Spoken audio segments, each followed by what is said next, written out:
WhatsApp guys, welcome back to Aakash mission navy. और जो आज की वीडियो है वो रहने वाली है बहुत ही सीरियस टॉपिक पे कि जितने लोग साथ फ्रॉड होते हैं वो फ्रॉड होते क्यों हैं। अभी मेरे को एक का फ़ोन आया कि सर मैंने ना इस एकेडमी में एडमिशन लिया था, तो सर ये एकेडमी ठीक है। बेसिकली इंडिया में भी दो तरह के फ्रॉड चल रहे हैं। नंबर एक तो ये है कि आपको इंस्टीट्यूट का नाम दे के आपसे कोर्स करवाते हैं, ठीक है। मान लो जीपे करवा दिया, डीएनएस करवा दिया, टीएमए करवा दिया एंड सो ऑन। अब उसमें प्रॉब्लम पता है कहाँ पे आ रही है? प्रॉब्लम यहाँ पे आ रही है कि इंस्टीट्यूट तो ठीक है भाई, आपको नहीं पता भाई किस इंस्टीट्यूट से करना है। मर्चेंट नेवी का आज आपको मैं बेसिक टू बेसिक स्टार्ट करके बताऊंगा, ठीक है भाई। बेसिक से कैसे स्टार्ट करते हैं और कैसे उसको आगे बढ़ाते हैं। नंबर एक पॉइंट, जो मेरी इंस्टीट्यूट है ना वो हमेशा डीजी अप्रूव मिलेगी। अब डीजी अप्रूव हम कैसे चेक करें? तो अभी आपको ये दिखेगा जो मैंने आपके लिए सेव किया हुआ है, आप इस पर फॉलो कर रहे हो, ठीक है। आप इस पर देखो, अगर आपके इंस्टीट्यूट का नेम इसमें आ रहा है दैट मीन्स वो गवर्नमेंट अप्रूव्ड है। नहीं तो क्या होगा, आपको 3 मंथ का कोर्स करा देंगे, ठीक है, 1.5-2 लाख रुपए ले लेंगे, उसके बाद सीडीसी दे देंगे जो कि ओपन निकलती है। इसको 700 रुपये की सीडीसी बोला जाता है। अब ये 700 रुपये की सीडीसी क्यों बनाई गई थी? बेसिकली ये बनाई गई थी जो बच्चे क्रूज लाइन में आना चाहते हैं। जैसे मान लो मैं होटल में काम कर रहा हूँ, मैं होटल में कोई मैनेजर हूँ या मैं होटल में कोई कुक हूँ या कुछ भी हूँ, तो मुझे कोर्स करने की जरूरत नहीं है क्योंकि वहाँ पे आपके बहुत तरह के डिपार्टमेंट होते हैं। उसमें आपकी 700 की सीडीसी बनती है, ठीक है। अब वो बनने के बाद आपके लिए इजी हो जाता है क्रूज पे चढ़ना। लेकिन अपने इंडिया में उसको घुमा फिरा के तोड़ मरोड़ के उसको बना दे कि भाई जीप रीडिंग कोर्स मत करो, ओपन सीडीसी निकाल लो। अब इसके लिए मेरे पास वही प्रावधान है कि भाई अगर आपने ओपन सीडीसी निकाल ली है तो आपको आई थिंक 15 महीने चाहिए होते हैं, ठीक है, अपनी वॉच कीपिंग निकालने के लिए। लेकिन 15 महीने क्यों भाई? जब तुम एग्जाम देने जाओगे ऑफिसर का तो वहाँ पे तुमसे पूछेंगे कि आपने प्री सी कहाँ से किया था। अब सारी जिंदगी तुम ऑयलर में तो निकालोगे नहीं ना, तुम नेवी में निकालोगे। हर किसी का सपना होता है कि मैं ऑफिसर बनूं, और होना भी चाहिए यार। देखो इम्पॉसिबल कुछ नहीं होता, अगर मैं कर सकता हूँ तो कोई भी कर सकता है, मैं कोई ऊपर से नहीं गिरा हूँ। तो गाइस इसलिए मैं यही बता रहा हूँ आपको कि भाई जो मैंने डिटेल्स देता हूँ ना, जो बात बताता हूँ उस पर फोकस रखा करो। कल को तुम्हारा लॉस होगा, देखो मेरा तो कुछ जाएगा नहीं, मैं सिर्फ तुम्हें गाइड कर रहा हूँ, ना मैं किसी मिला हूँ ना मैं काम कर रहा हूँ, all that so and so. तो गाइस देखो बात ऐसी है, अगर तुम्हें जाना है तो मेरा जो इंस्टीट्यूट है वो डीजी अप्रूव्ड है क्योंकि मैंने पूरा वो सर्च किया हुआ है और जो उनका रिजल्ट है ना वो आउटस्टैंडिंग है। अब सब बोलेंगे सर जो आपके लास्ट बंदे थे उनकी प्लेसमेंट क्यों नहीं हुई, उनका क्या नहीं हुआ। देखो भाई बात ऐसी है, जिन्होंने मुझ पर ट्रस्ट किया उनकी प्लेसमेंट हो चुकी है।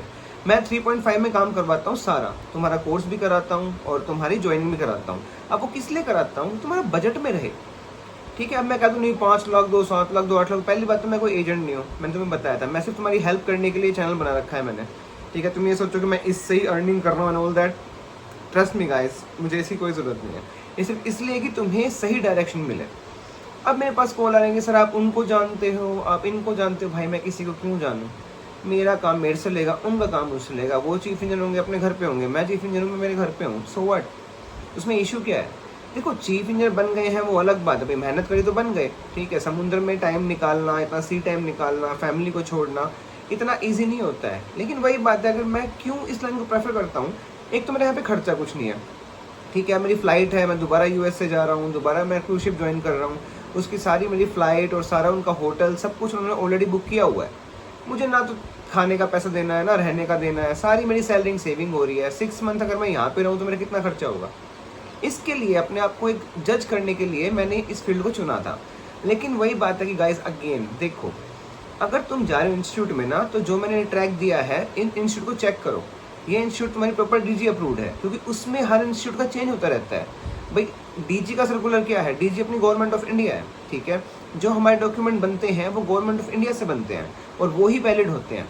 इसलिए जो अपनी मर्चेंट नेवी है इसको सेमी गवर्नमेंट कहा जाता है, ठीक है। एक वो आप ये नहीं कह सकते कि प्राइवेट है, इसको नहीं कह सकते आप वो है, नहीं, वो डिपेंड आपके ऊपर करता है। अब तुम SCI ज्वाइन कर लो, वहाँ तुम्हारे पैसे वगैरह कटेंगे लेकिन तुम्हारा PF भी कटेगा, तुम्हें वापस मिल जाएगा, ठीक है। और अभी जनवरी बैच में आई थिंक 5 स्टूडेंट्स मेरे बुक हो चुके हैं और अभी मेरे पास 5 सीट्स और है।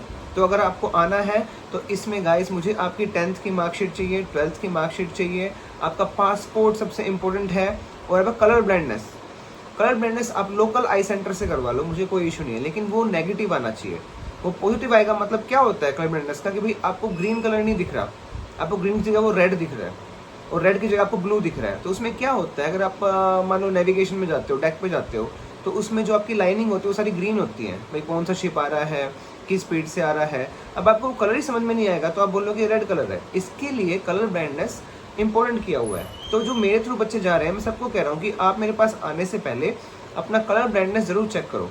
किसी भी लोकल आई स्टोर पे चले जाओ, आई क्लिनिक पे चले जाओ, उनसे एक सर्टिफिकेट ले आओ, ठीक है।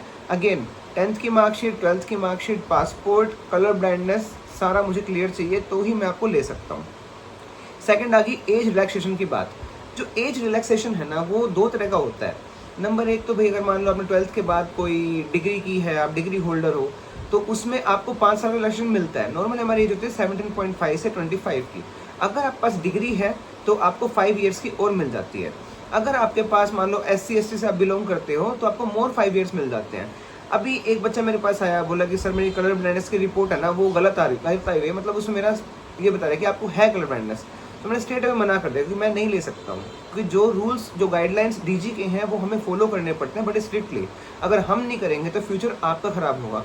और मेरा रिकॉर्ड आज तक मैंने कभी किसी का फ्यूचर ख़राब नहीं किया और ना मैं कभी करूँगा, क्योंकि मेरा वो इंटेंशन है ही नहीं, ठीक है। तो अगर आपको आना है, अगेन बैक जाके सब कुछ देख लेना।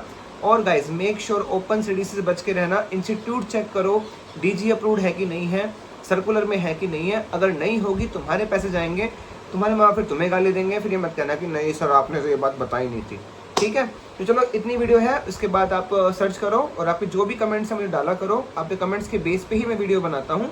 अगेन मेरा नंबर सिर्फ 2 है, 7015826690, 8950059002। इसके अलावा मेरा कोई नंबर नहीं है। किसी का आपको आता है कि मैं कॉस्ट मोटर नहीं बोल रहा हूँ, तो भाई वो फेक कर रहा है, फ्रॉड करने चक्कर में, उससे कब बच के रहो, ठीक है।